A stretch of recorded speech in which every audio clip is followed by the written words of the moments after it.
Hello everybody and welcome back to more political chatter. In this video we will be talking about how Nikki Haley has just announced that she will support Trump in 2024. Now, this doesn't come as much of a surprise. Nikki Haley is someone who ran against Trump in the Republican primary and really was the last holdout. She was the last candidate to remain in the race until she eventually dropped out after Super Tuesday, after she only won the state of Vermont and Washington, D.C.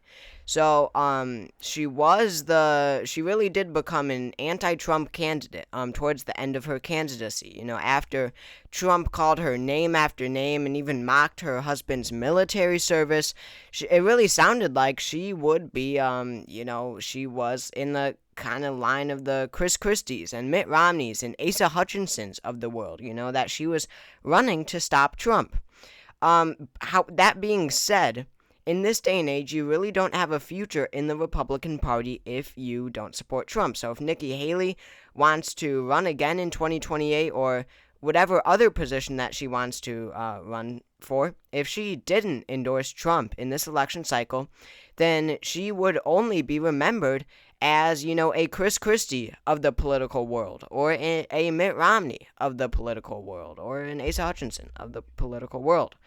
So this is definitely a smart move on her part if she wants a future in the Republican Party or in politics, but it definitely wasn't enthusiastic. So this was during a speech at the Hudson Institute, an organization in Washington, D.C. that Nikki Haley is now a part of, and she didn't even mention Trump in the speech. She only said that she would be voting for Trump in a question and answer segment of the event afterwards. Someone asked her the question, will you be voting for Donald Trump in 2024? And she said how, she listed a bunch of issues where she disagrees with Trump on, and she said that Trump is not perfect, but Joe Biden is a disaster. So what does that mean? That means that she's not even happy about it or proud that she's endorsing Trump. It definitely didn't sound like she was proud. But she does say that she will be voting for Trump because he is better than the other option, I guess, according to her. But she doesn't sound very happy about it. And I know I said it in the title of the video, but this is barely even an endorsement. She only said that she is voting for him. From her tone and everything, she sounds like she is far from actively going out and campaigning and really supporting Trump strongly.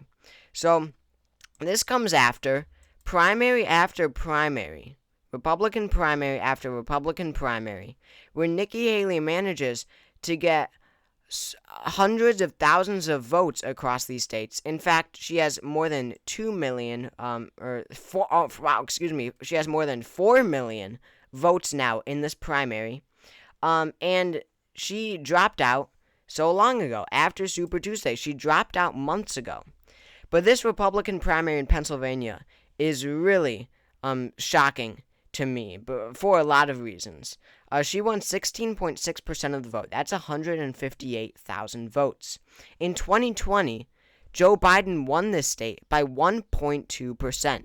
In 2016, Trump won this state by 0.7%. So this is a deeply purple state. This state can flip back and forth.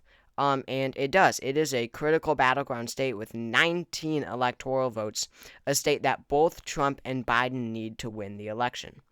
Now, when you look at Nikki Haley's vote share, and, this isn't just Pennsylvania.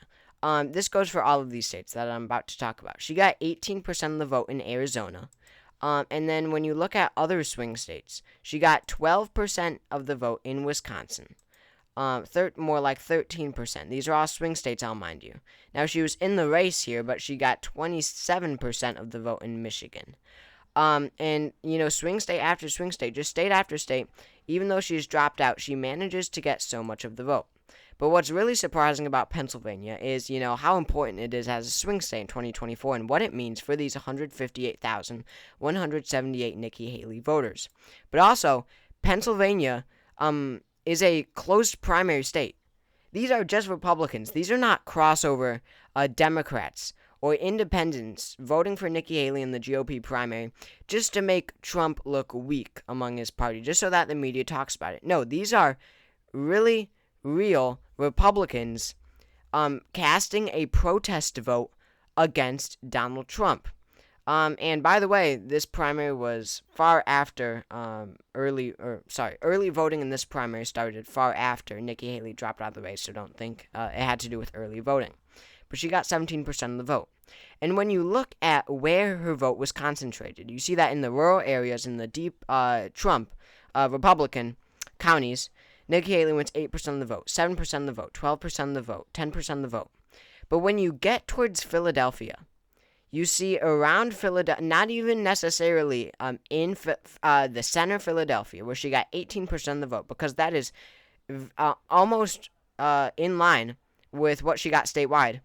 But look at these neighboring counties. Bucks County, a suburb of Philadelphia. We have all of these 4 counties here are major suburbs of Philadelphia with many, many voters. High voter turnout in these areas. You see that Nikki Haley got almost 20% of the vote. You see in Montgomery County, she got 25% of the vote. In Delaware County, 23% of the vote. And in Chester County, another 25% of the vote.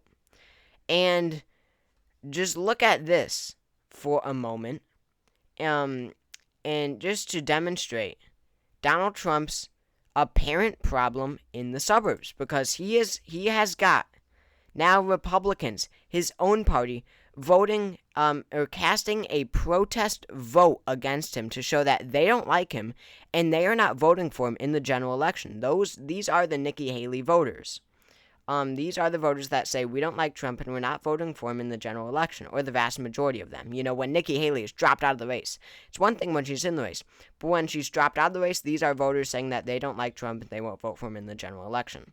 But it is concentrated in the suburbs, and this is another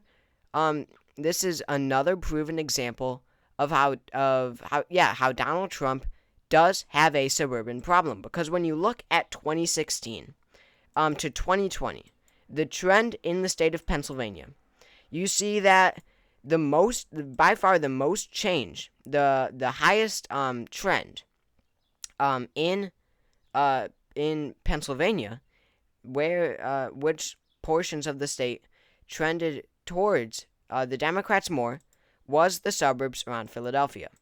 You know, you see Allegheny County went to Hillary by 16, went to Biden by 20. Not all that much of a shift. You see that in central Pennsylvania, it only shifted to Joe Biden by 2%. Not much at all. You see that, I don't know. Whatever. But it's really not much trend statewide. You see Bucks County only trended towards Biden by like 2.5%. But look at the suburbs now around Philadelphia. You see Delaware County voted for Hillary Clinton by 22%. Joe Biden won it by 27%. That's a 5-point shift. But then look at Chester, Pennsylvania. Hillary Clinton won it by 9.5%. Biden won it by 17%. That's almost a 9, or more like an 8-point trend towards the Democrats. Montgomery went to Hillary by 21. Biden won it by 26. Bucks, Hillary Clinton won by less than a point. Joe Biden won it by almost 5%. So you see that the portion of the state that trended most towards Biden, towards the Democrats in 2020, was actually the suburbs around Philadelphia.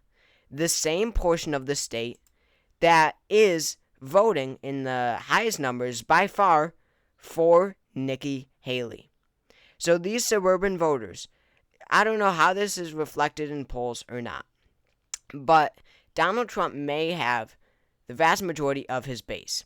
But these more swingy voters who obviously around Philadelphia, in these suburban areas, these voters who voted for Trump in 2016, but then flipped to Biden in 2020, it doesn't look like they are with Trump from the ballots that they cast in the Republican primary, because they look like they're voting for Nikki Haley as a protest vote against Trump. Now, this endorsement by Nikki Haley for Donald Trump, I don't expect to have much impact. From her tone and everything, it's clear that she barely even wants to do this herself. So any of her supporters that are watching, these people who are still voting for Nikki Haley in the Republican primary, they only voted for her because of how she became the embodiment of the anti-Trump movement, and they want to stop Trump.